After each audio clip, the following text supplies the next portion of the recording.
এই আওয়ামী লীগের টিকে থাকার জন্য সমভাবে কাজ করেছে হেফাজতে ইসলাম বাংলাদেশ। দৃশ্যপটে আওয়ামী লীগ নাই বলেই যে আওয়ামী লীগের রাজনীতি থেমে আছে সেটা নিশ্চয়ই আমার মনে হয় এখানে উপস্থিত কেউই বলবেন না। এটা ডেফিনেটলি চলমান, রাইট? যদি বিএনপির একচ্ছতা হয় তাহলে দেখবেন যে 2 বছর 3 বছর পরে বিএনপির জন্য দেশ চালানো অনেক কঠিন হয়ে যাবে, জটিল হয়ে যাবে, রাজনৈতিক পরিস্থিতি অনেক কঠিন হয়ে যাবে। জামাতে ইসলাম যদি আসে 6 মাসের মধ্যে কঠিন হয়ে যাবে। জুলাইটা ওই দিন হারিয়ে গেছে যখন বাংলাদেশের মানুষ মানে অবলীলায় মপ করেছে, এখানে যারা অর্জন করেছে তারা মপ করেছে, ধর্মের নামে অসহিংসতা ছড়িয়েছে, মাজার থেকে শুরু করে লাশ থেকে শুরু করে একের পর এক মর্মান্তিক ঘটনা ঘটিয়ে দিয়েছে। এই পুরো প্রক্রিয়া জুলাইয়ের স্পিরিট শুধু না, সবকিছুকে এমন জায়গায় নিয়ে গেছে। যত দিন গেছে, আমি তো বলবো মাঝে মাঝে মানুষ বলে যত দিন গেছে তত নাকি জামাতে ইসলামের জনপ্রিয়তা বাড়ে, কিন্তু আমি কিন্তু দেখেছি জানেন, যত দিন গেছে ওই যে যে আওয়ামী লীগের কথা আমি বলছি তার ঘরের দরজা আরো বেশি সুপ্রসন্ন হয়েছে। বাস্তবতা কিন্তু এটাই বলে। আওয়ামী লীগ এর আগে ভয়ঙ্করভাবে লাভবান হয়েছে যখন এনসিপি জামাতের সাথে অ্যালাই করেছে। একদম স্পষ্টত এটা হচ্ছে প্রথম তার লাভের জায়গা। কোথায়? দৃশ্যপটে আওয়ামী লীগ নাই বলেই যে আওয়ামী লীগের রাজনীতি থেমে আছে সেটা নিশ্চয়ই আমার মনে হয় এখানে উপস্থিত কেউই বলবেন না। এটা ডেফিনেটলি চলমান, রাইট?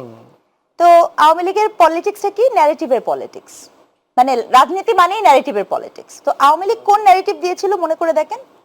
আওয়ামী লীগের বারংবার সে চেয়েছে দুটো জিনিস প্রতিষ্ঠা করতে, যে এই পুরো জুলাই আন্দোলন যা কিছু হচ্ছে সেটি হচ্ছে একভাবে আপনার একটা স্বাধীনতা বিরোধীদের শক্তি ইত্যাদি ইত্যাদি। আওয়ামী লীগের বক্তব্যটা বলছি। তো যখন এনসিপি সেখানে গিয়েছে তখন আওয়ামী লীগের যে জায়গাটা, মানে সে, আমি আবারও বলছি, সে তো থেমে নাই, তো সে এটাকে প্রতিষ্ঠা করার একটা ডোর খুলে গেছে। যে দেখো, আমি তো বলেছিলাম যে তারা আসলে একই দলের লোকজন এবং তারা একসাথে হয়ে গেছে। এটা তারা প্রথম সাপোর্ট পেয়েছে, নাম্বার 1। নাম্বার 2, আপনি বললেন এটি যখন ভেঙে যায়, আওয়ামী লীগ যে টিকে ছিল, আওয়ামী লীগের টিকে থাকার একটা খুব গুরুত্বপূর্ণ কতগুলো কৌশল ছিল। সেই কৌশলটা আমরা সবসময় অন্যের বাইরের দিকে দেই কি নিজেদের সুবিধার জন্য, এবং পলিটিশিয়ানরা এই ব্যাখ্যাগুলো দেন না বা দিবেনও না। আপনি খেয়াল করে দেখবেন যে অভ্যন্তরীণ ভাবে কি আওয়ামী লীগকে টিকিয়ে রাখার চেষ্টা করা হয়নি? মনে করেন, আমি সহজ করে দিই, অভ্যন্তরীণ ভাবে আপনি এখন শুধুমাত্র জাতীয় পার্টি দেখেন, কিন্তু আমি যদি বলি অভ্যন্তরীণ ভাবে এই আওয়ামী লীগকে টিকে থাকার জন্য সমভাবে কাজ করেছে হেফাজতে ইসলাম বাংলাদেশ। খেয়াল করে দেখেন, মনে করে দেখেন, 2024-এ যখন যেদিন বিএনপির সমাবেশ, সরি 23-এ বিএনপির সমাবেশ হওয়ার কথা ছিল, ঠিক ওই সমাবেশ বিএনপি করতে পারেনি, কিন্তু ওই সময় কিন্তু ঠিকই ইসলামিক আন্দোলন বাংলাদেশ সমাবেশ করার সুযোগ পেয়ে গিয়েছিল। একই দিনে সমাবেশ ছিল, একটি সমাবেশ করতে দেওয়া হয়নি, আর একটি সমাবেশ ঠিকই নির্বিঘ্নে করতে দেওয়া হয়েছে। ঠিক আছে, এগুলো আপনি ফুটপ্রিন্টে পাবেন। তো আমরা যখন গবেষণা করি আমরা যখন করি কি এভিডেন্স নেই, তো মানে আমি যে আপনাকে একটা ক্লেম করলাম, ক্লেমের তো একটা এভিডেন্স লাগবে আমার।